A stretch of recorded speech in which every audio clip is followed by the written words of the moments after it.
In this vlog, we're taking you through our very first trip to Singapore. And let me just say this place is simply jaw-dropping. From unexpected hidden gems to wild food, rich culture and futuristic city vibes, Singapore blew us away in every way. We arrived at the greatest airport in the world. And no, that's not an exaggeration. Changi Airport has waterfalls, butterfly gardens and a shopping mall that looks better than my entire city. Quick tip, get the Singapore Tourist Pass. It's a prepaid card that gives you unlimited rides on public transport for a few days, saves you money, and the MRT system here is chef's kiss. Clean, fast and air conditioned.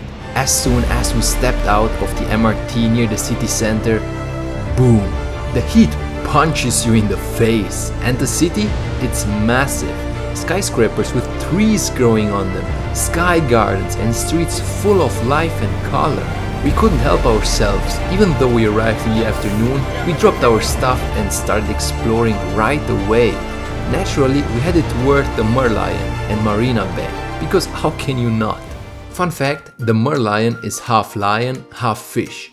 The lion head stands for Singapura, which means lion city, and the fish body, that's a nod to Singapore's fishing village roots. That's quite hard to picture at this point.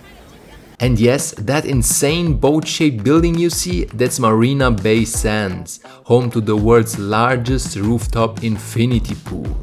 Also, casual side note, they have police robots, like little robocops rolling around, zero chill. After running around like kids in a giant shiny playground, we ended up lying on some recliners, just soaking in the view.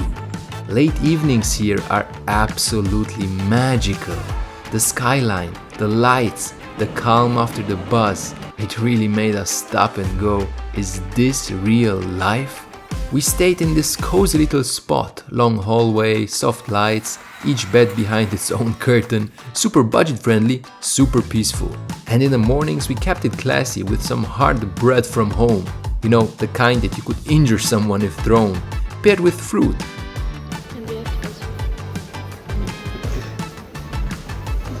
And then we were off again. We had a rough idea of where we were going, but we kinda just drifted.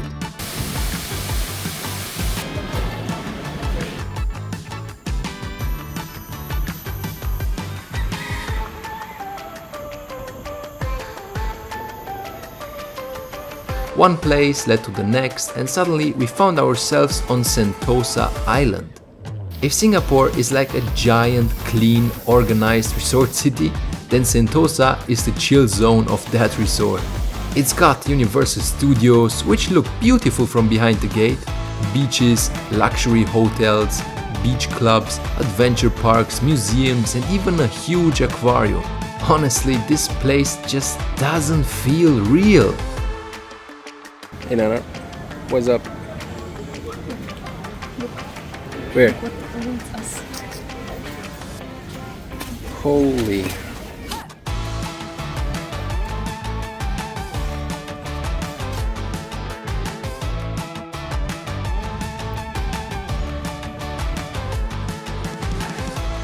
It's very warm. I feel like there are 100 degrees outside.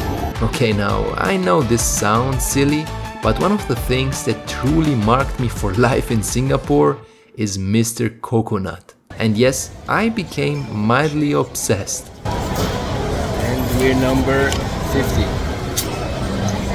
So we have to wait a little bit. Super cold. It's frozen. I have a brain freeze. And it's filled with coconuts, it's filled with ice, it's very cold. We also got mango flavor and coconut balls. Well, let's taste it. It's absolutely delicious. It's got the sweet coconut taste, and I can also feel a little bit of mango, so just perfect. We also tried some bubble tea, of course, because when in Asia, you bubble. Okay, strawberry. When it came to food, we skipped the fancy restaurants and went looking for something a little more local. Like ramen. Singapore is actually really unique here. The local cuisine is a beautiful mashup of Malay, Chinese, Indian and other Southeast Asian flavors. Also, a quick shout out to Singapore's libraries. The book selection is just top notch. Our quest continued to the Supertree Grove at Gardens by the Bay, a place that looks like someone let nature design a sci-fi movie set. And these aren't real trees or even mushrooms. They're vertical gardens, 25 to 50 meters tall, wrapped in over 150,000 plants. Ferns, orchids, bromeliads, all climbing these giant tree-like towers. And when you're standing under them, you really realize that the future is now. That's just crazy, especially at night, when they come alive with the Garden Rhapsody light and sound show. Yes, I said light show, because these trees party.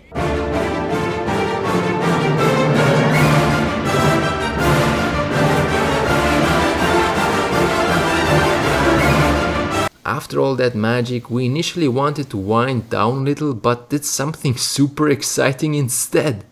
Grocery shopping. Now, I absolutely love exploring foreign supermarkets. It's like opening a loot box in a game. We tried this black rice dessert and honestly I have no exact idea what it was. Black rice?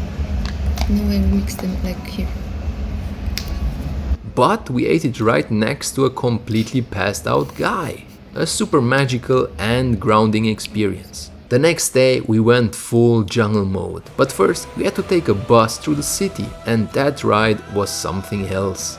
Every few minutes you see these fantasy level buildings covered in greenery like you're in Zelda, Singapore edition. And then, wait, is that a car museum shaped like a building? Yes it is. But let's keep it real. It's not all glitz and sparkle.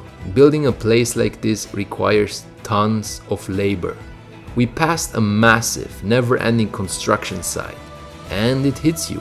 Behind the beauty, there's always hard work. We finally made it to the jungle trail, and I have to say, Singapore is the country of signs and finds. Smoke here? Find. Feed that? Find. Cross here? Guess what? Find. And honestly, I respect it. On another note, we soon had our first wildlife encounter. Monkeys. These guys were just chilling, ignoring us completely, which is great because no one feeds them here, and please don't feed wild animals anywhere unless you want chaos.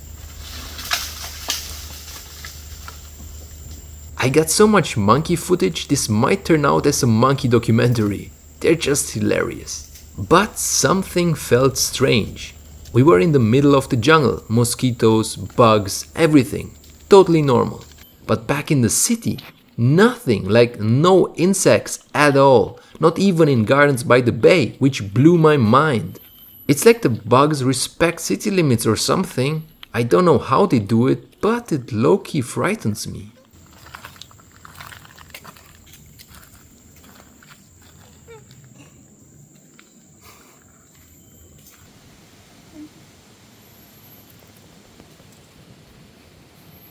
Then we stumbled onto this amazing tree walk.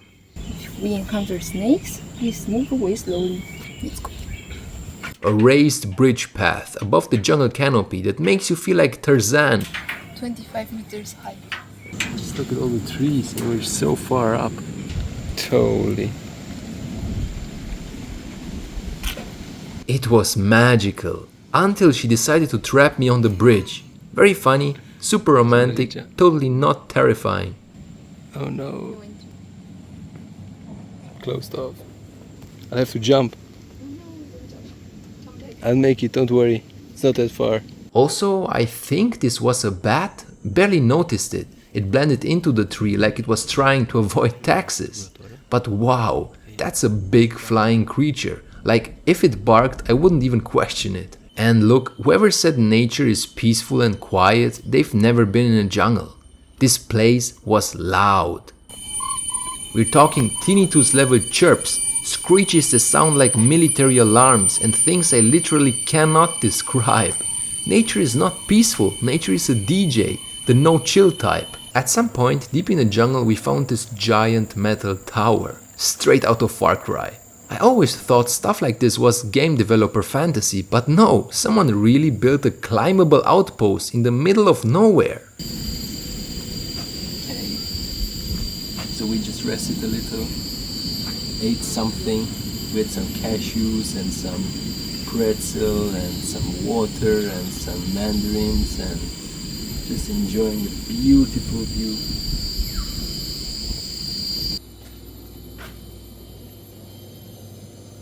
We were lucky enough to spot some new age dragons. They still need to grow wings, but the vibe is there. Also turtles, lots of turtles, chillest guys in the jungle, just floating around like they own the place. And after that hike, it was time to refuel. Nothing beats a cold drink. Of course, even better when paired with some local food.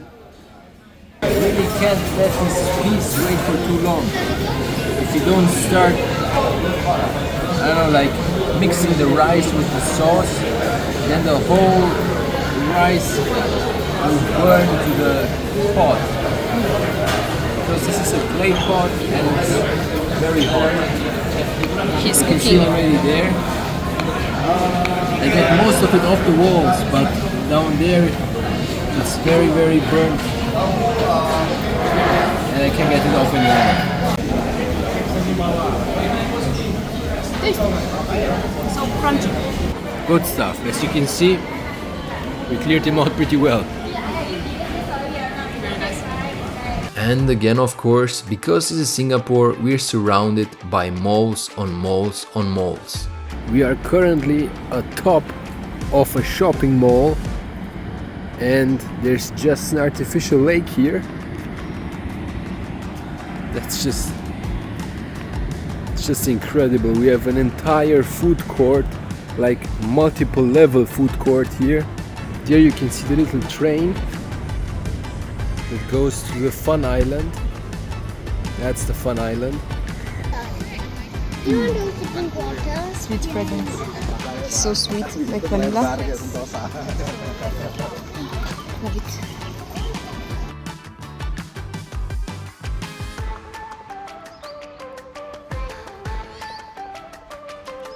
I'm not kidding, there's a floating Apple store. Yes, floating Apple store.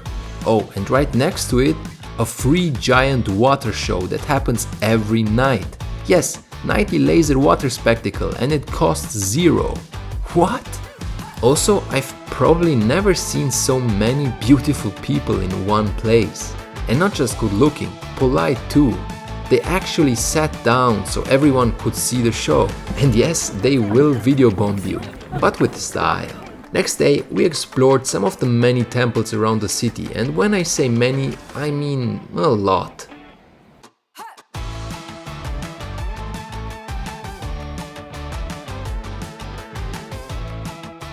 Big roofs, probably some guy's huge family tree. Shops selling everything from incense to immortality.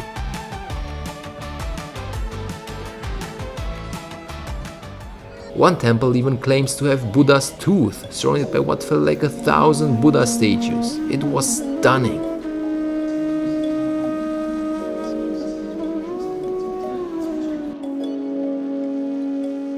Of course, someone has to clean all these places after all. And here they are, the skyscraper ninjas. Honestly, I wonder if they also water the plants. Later, I felt the urge, you know the one, when you see something and just have to climb it?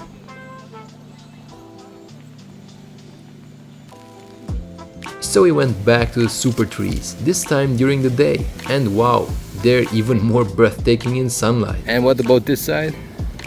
Huge. This is not bad either. This orange. Where? Holy, what are those? You can really appreciate the details, the plants, the gardening. It's like someone told nature to go full design mode. And finally, if you're ever doubting your purpose in life or wondering if dreams come true, just remember, someone recreated Venice inside a shopping mall.